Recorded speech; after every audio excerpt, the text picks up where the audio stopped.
Were the Baylor players right to want Joey McGuire as their head coach instead of Dave Aranda all the way back in late 2019? This is Locked On Baylor.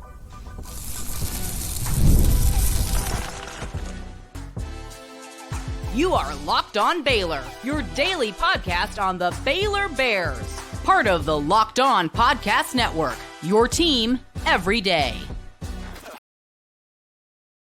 Hey there, Bears fans. Welcome to Tech Week, and welcome to this episode of Locked On Baylor, brought to you by Gametime and part of the Locked On Podcast Network, where it is your team every day. I'm your host, Cam Stewart of ESPN Central Texas and The Cam Show on Rogue Media Sports Network and The Cam Show on YouTube. Happy to be bringing you a game week.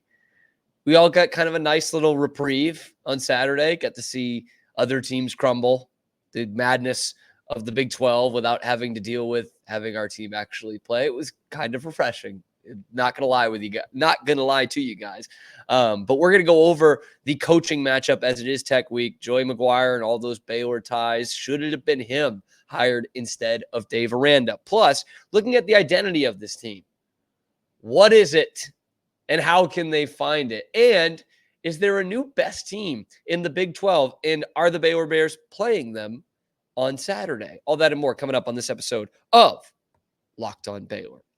Let me take you back to early January of 2020 when Matt Rhule has just taken the job with the Carolina Panthers, and Baylor is on the lookout for a new head football coach. A lot of players from that 2019 team that went to the Sugar Bowl, went to the Big 12 championship game, had a terrific season, won 11 games. A lot of those players were on Twitter saying, hey, the guy who we want to be our leader is already in our locker room. It's Joey McGuire. Of course, the Bears go with Dave Aranda, who was just coming off a national championship with LSU, and the rest is history. McGuire stays there for 2 seasons, which not a lot of assistant or associate head coaches would have done. He stayed there for 2 years with Dave Aranda. Obviously, he was a huge part of that 2021 team that we, remember as probably the best team in Baylor history, right up there. The team that Dave Aranda can hang his hat on. Joey McGuire had a huge part in that, and obviously left in November when he was hired as the head coach at Tech. So looking back on it, should the Baylor administration, the athletic staff, and Mack Rhoades have listened to the players on that 2019 team and gone with Joey McGuire? My simple answer to you is hindsight is 2020. And if you asked me that question straight up, I would have said no. Because Joey McGuire was a big part of those teams, don't get me wrong. But he hadn't even been a coordinator in college, let alone a head coach in college. And he was a terrific high school coach. He'd had a couple of years coaching positionally and really being the main recruiter for the Bears. But that doesn't always translate to head coach. What you had instead was the defensive coordinator of a team that just won the national championship, was just going to have a bunch of guys taken in the first round on that side of the ball, had been a top tier DC, not only at LSU, but also at Wisconsin, was leading top 5 defenses there, led Utah State to a top 10 total defense in the country. You had what you thought was a defensive genius coming in that was ready to take that next step and become the head coach of a program, and certainly showed you that in results in 2021. What you had in Joey McGuire was an unknown commodity. He was a guy that the players really rallied around, but you didn't know what he was going to be as a head coach. So do I hold that against Mack Rhoades? Absolutely not. Absolutely not. And that's a tough one to say, because as you look at it in 2024, most of you would think, yeah, they should have hired Joey McGuire. But there was just too much unknown there. Now, when you look at where these two programs are going under still those two head coaches, one is going in the opposite direction from the other. Tech is still on the ascent. I think there was a bit too much hype going into the 2023 team, but it's a program that's still on the ascent. They're 5-1, and the Bears are 2-4. And Joey McGuire came into Waco last year and put an absolute hurting on Dave Aranda and Baylor. It's been blowouts the last 2 years in favor of the visiting team. And now the Bears go to Lubbock again on Saturday afternoon, thankfully not Saturday night, and try to give Dave Aranda a winning record against Joey McGuire head-to-head. But you look at these two programs and it's way different. And obviously what Dave Aranda accomplished in 2021 is something that Joey and Tech have not accomplished, and Tech has not accomplished in a long time. But it's still, when you look at kind of the intangible things, it hurts to watch. And the thing that really sticks out to me is, since Joey McGuire became the head coach at Tech, that would be the beginning of the 2022 season, his teams are 15-3 at home. 15-3. And that comes with wins over OU and Texas at home, by the way, which is no small feat. But, he hadn't won the conference championship, hadn't won a New Year's Six Bowl, but he takes care of business at home. Dave Aranda, in that time frame, since the start of 2022, 6-11 at McLean Stadium. 6-11 defending his home field. Joey's teams are 15-3. And this kind of all boils down to what we know about Joey McGuire and what we don't know about Joey McGuire. Because honestly, what I still don't know is, what is Joey's philosophy in terms of on the field? What are the X's and O's that Joey McGuire brings to you? Because we know it with Dave Aranda. We know that he's a defensive guy. And I already hear you guys typing in the comments, it's not been a good defensive year. Oh, you're still calling him a defensive genius. No, this year that hasn't panned out. But we knew what it was coming in. We knew that he was a guy who would put together some really excellent college football defenses. We knew what that was. You knew you were bringing in a defensive-minded head coach. With Joey McGuire, you didn't really know. Is he a defensive guy, an offensive guy? Probably more of an offensive guy. Is he a spread guy? Who knows? Who knows? But what Joey does do really well, he recruits. Already got the top recruit in Texas Tech history, Micah Hudson. And his guys really rally around him and really play for him. And those things that you see in terms of effort and running through a brick wall, one of the stats that you can point to is how well they do at home. How do they defend their home field? 15-3 at home since the start of 2022. Now, you Aranda defenders, you could say, well, hey, Cam, one of those losses at home came to Baylor pretty significantly, and that's true. But Aranda in the same stretch is 6-11. That's not even close. So when we talk about guys or teams that take on the identity of their head coach, it's very apparent there. Joey will have a pregame speech all the time that's going to have these kids ready to run through a brick wall. It doesn't always lead to wins, and in this case at home, it does. And that's the starting point. That's where we have to start this. You can't become this all-conquering college football program or rise to be a conference contender even if you can't win at home. That's just college football around the board. And what Dave Aranda and the Baylor Bears have shown in the last 2.5 seasons is they really can't win at home.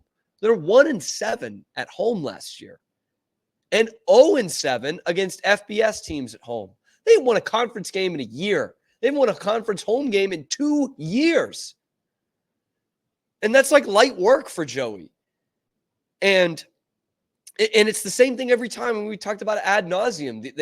Baylor comes out flat at home. They are ready to play at home. Joey McGuire's teams always win at home. And by the way, they went into an environment in Arizona last week. Arizona coming off a huge win over Utah. And Tech played it perfectly as a road team. Okay? Because they jumped out to a lead. Their defense was playing excellent. Arizona got back into the game. They had it in a one-possession game late in the fourth, and Tech got the ball back and killed them off. Stepped on their throat with 2 minutes left. When have we seen a Dave Aranda team do that? Put that in contrast to the Colorado game, where they were coming off a nice emotional win over Colorado State, and you went into their building at night the same way that Tech just did to Arizona.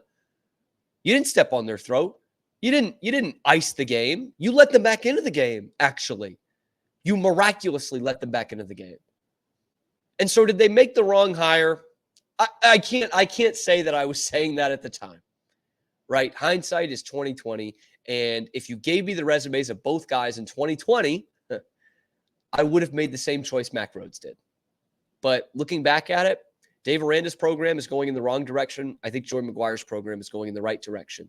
And while we can't identify Joey's identity for a team, we're trying to do that with Baylor. That's what we're going to try to do next on Locked On Baylor. Today's episode is brought to you by LinkedIn.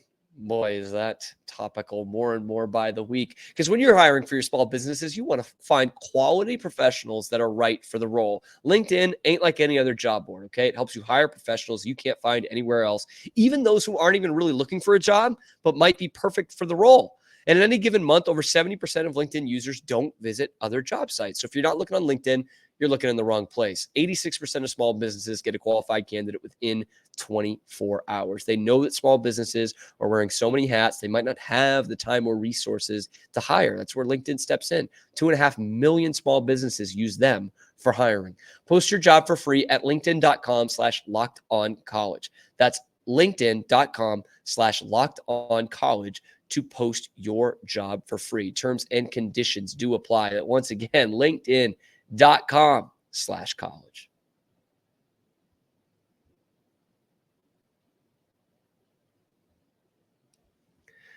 All right, so there are plenty of issues with this Baylor football team, of course, and this program going over the last few years. And I'm trying to find even like the meta of it, trying to look deeper past the numbers a little bit. And I keep coming back to these two sentiments. And one of them is the one I shared last Monday's episode, which was the progress of things. And the progress that we've seen from Baylor at the beginning of this year versus where they were last year. And there is some progress, believe it or not. And those of you who watch all the games would agree. Hasn't translated to wins, but there has been some progress. And that's why I was saying that was progress that should have been made last year towards the end of the year.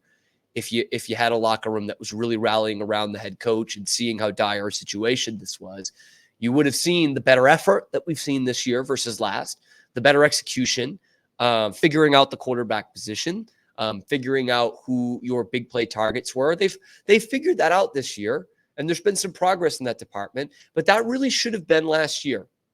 That should have been the end of a bad season where you might have won an extra game or two, but you were at least saying, at least there was some sign of progress by the end of the year. Because last year, there really wasn't. I know they played better in that West Virginia game, but they still lost it late with some poor defensive execution.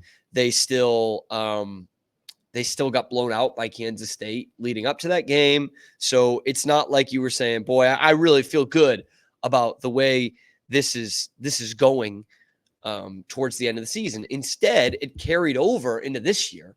And so your floor was a different spot where it should have been. Should have been about here if you're watching on YouTube, and it said it was down here. And so that progress that you're making early in this season, it doesn't count for much because you're still losing games. So instead of that progress you had last year, you're ruining 2 seasons instead of 1. The other sentiment I come back to is Oklahoma, 2022. Bears won in Norman, 38-35. That's the last time that I, as a Baylor football fan, said Baylor's going to win this game, and this is the reason why. And I actually turned out to be right. OU was soft as butter against the run in that year. And Baylor was pretty good at running it still. They still had a veteran offensive line. They had Richard Reese, who was having a terrific season, and they had some good complementary backs. You remember it was Squirrel Williams who had the big game. I think he had 3 touchdowns in that game and killed the game off basically by himself. That was the last time we said Baylor's going to win a football game because they're good at this and you're bad at this, and they're going to expose you. And what that screams to me is they don't have any identity. They lost their wallet 2 years ago and their social security number, and they've been able to get it back. And all these other teams are profiting off them not having an identity. And still halfway through this season, with that progress that we're talking about and that execution and better personnel that we've been talking about, they still don't have a winning identity. And it just rang in my head at the end of last week when I was putting together Friday's episode and saying, okay, here's what they got to do to get to bowl eligibility. And the reason why I said at the end, I still don't believe they'll get there is because I don't know the identity yet. We say they should beat Houston. They should beat TCU. But it's like, what have we seen to prove that those teams aren't as good as Baylor? That's the thing. It's just as likely to me that they'll go 4-2 as they'll go 0-6. Because like, what am I going to say? This is X reason why they're going to beat X team. You know? And TCU looks like they can't get out of their own way, right? But neither can Baylor.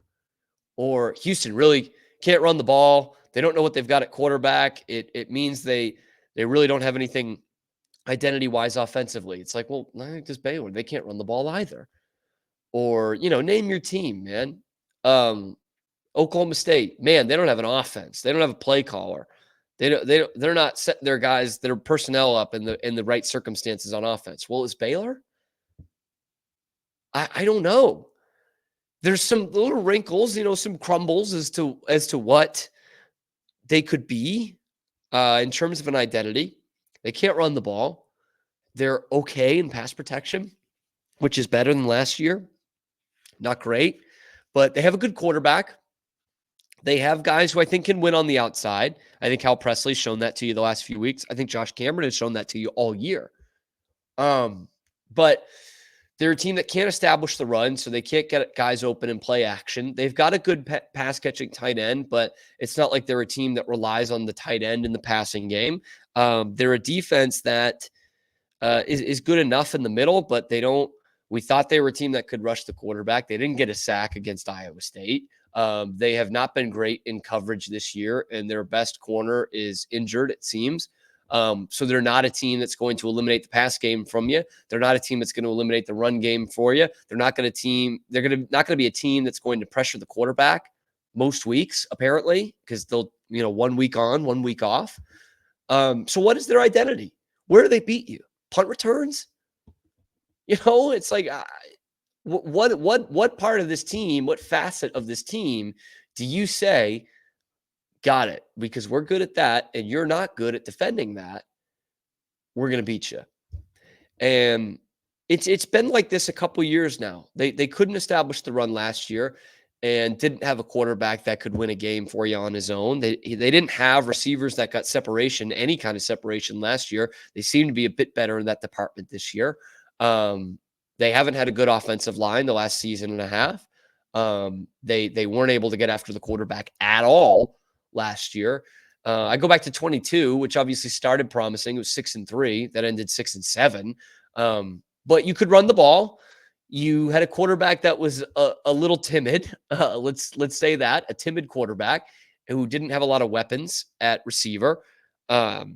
You had a defense that was solid but couldn't force any turnovers, and so teams would go down the field. Good teams would go down the field on you and get some explosive plays. I remember Deuce Vaughn quite a bit. So you've really struggled for an identity for the last few years. And after 2021, it seemed that they had one, right? They had a defensive coach who had led great defenses before, and they were a team that was blitzing from all different positions at all three levels of the defense. They could get after the quarterback. They were a good coverage team. They hit hard, and they won games in the trenches. They had a great front seven, both at rushing the passer and stuffing the run. Need not look any further than that Oklahoma State Big 12 championship game. It was a perfect textbook example of that. They had a terrific offensive line, and they would run the heck out of the ball and get high percentage passes because of how established their run game was. That was it. It was old school football, but there's no reason to believe that style of football wouldn't survive a couple of years. But you either didn't have the right coaches or you didn't bring in the right players, or both, because they've completely lost their identity the last few years, to where you point at it 3 years later and how far Baylor has fallen. You look at this team and you say, oh yeah, they did have Abram Smith rush for 1,000 yards that year, because they can't establish the run at all this year and couldn't last year. And oh yeah, Gary Bohannon, what wasn't as good a throwing quarterback as Sawyer Robertson was, but boy, he was a lot more successful, because what do you have around Sawyer, and what is the look of the offense? You know what I mean? It's just, it's hard to believe that Matt Jones was playing for both those teams, because those defenses are so different in terms of their efficacy. Like, they're not efficient nor effective in all three phases, man. They played good complementary football in 2021. They forced turnovers, and they gave your quarterback a beating They don't do any of those things anymore. And that's what's concerning to me as the Bears look towards somehow making a bowl game, is what is their identity? Please, if you have an answer, let me know. Please drop in the comments what this team's identity is and how they can get better at said identity. Because right now, halfway through the season, and it still looks like they're searching for one. And they've been searching for one for, you could argue, 3 years now. We're going to look over this chaotic weekend in the Big 12. And if there's a new best team in this conference, and if it's Baylor that's playing them on Saturday, it's coming up on Locked On Baylor. How about game time, though? I'm going to the Bruins next month in Dallas because of my friends at Gametime. What I love about it is you go in there, you toggle the all-in pricing tool.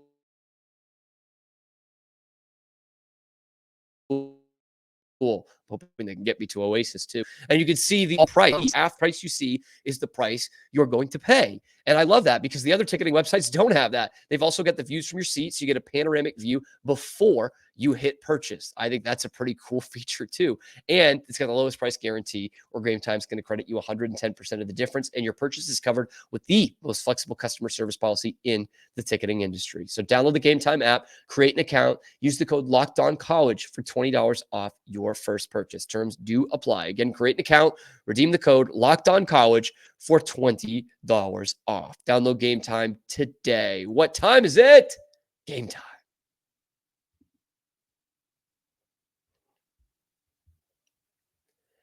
It was a wacky weekend in Big 12 football. It always is. And for all of that, I do recommend listening to my pal and many of your pals.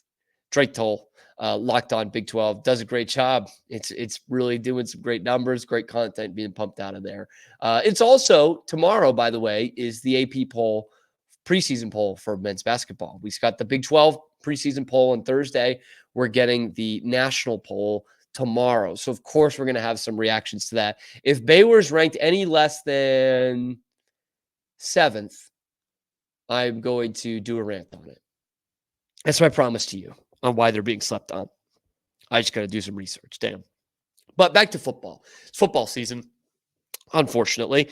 And the big surprising news out of the Big 12, the team that I thought was going to win this conference, and they thought very much that they were going to win the conference, is not going to win the conference. Utah takes it on the chin again.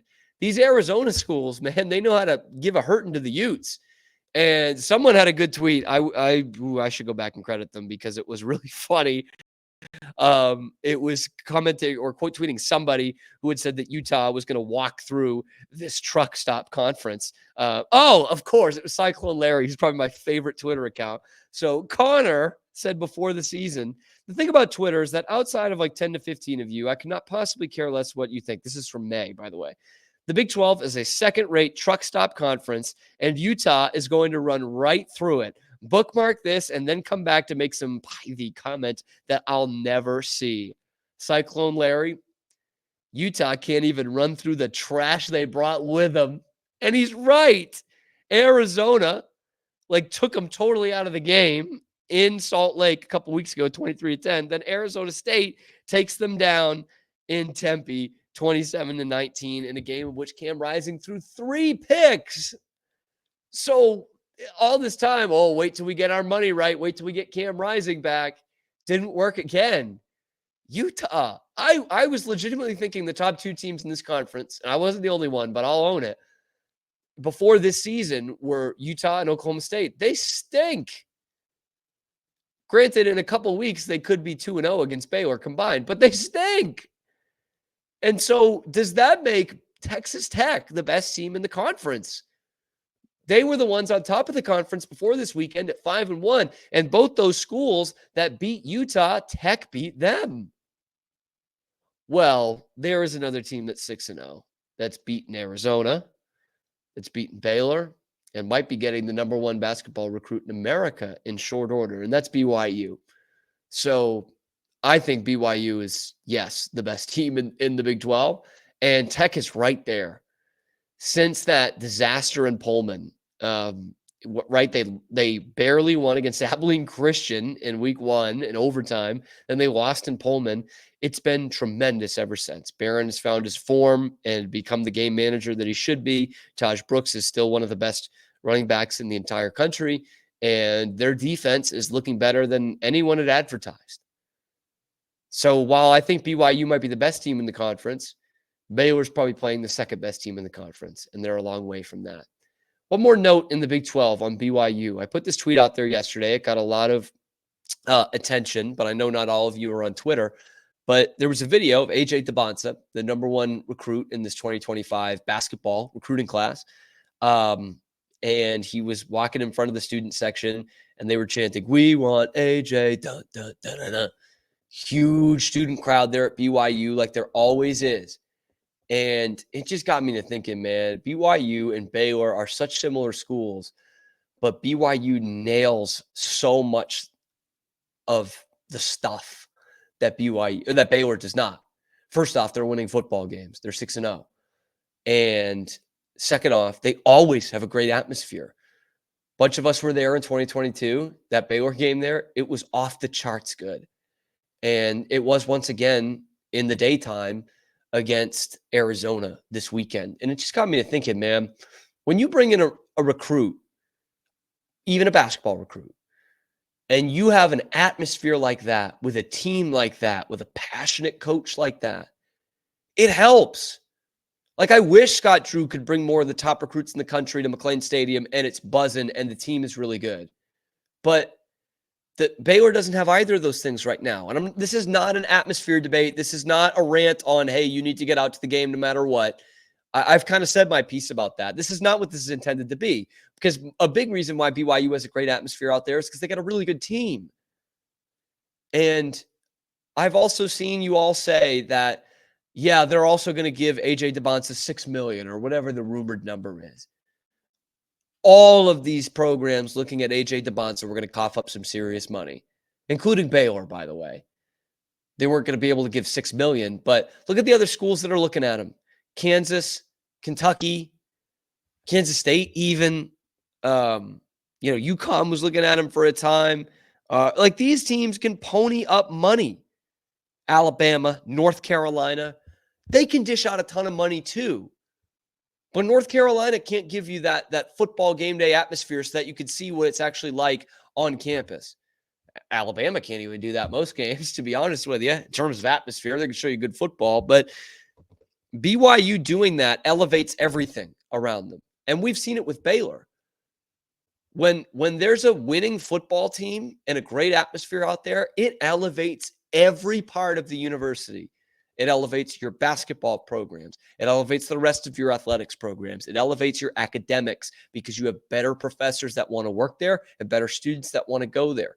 It makes you more selective. We've seen this with Baylor, the Flutie effect, the RG3 effect. As soon as they started winning in football 12 years ago, 13 years ago, all of a sudden Baylor took that next step as a university. It was a pretty good school before. It's a very good school now. When I started, it was starting to get really, really good at football. And now I don't know if I would have even been accepted if I applied right now. So that's just that's what the tweet was about. When you see a great atmosphere like that and a tremendous football team to go with it, no matter what you think about it, and I'm sure most of you people listening do agree in the power of sports, it elevates everything. And that's Exhibit A. Yeah, they're going to give AJ DeBonsa a ton of money, but so are all those other schools.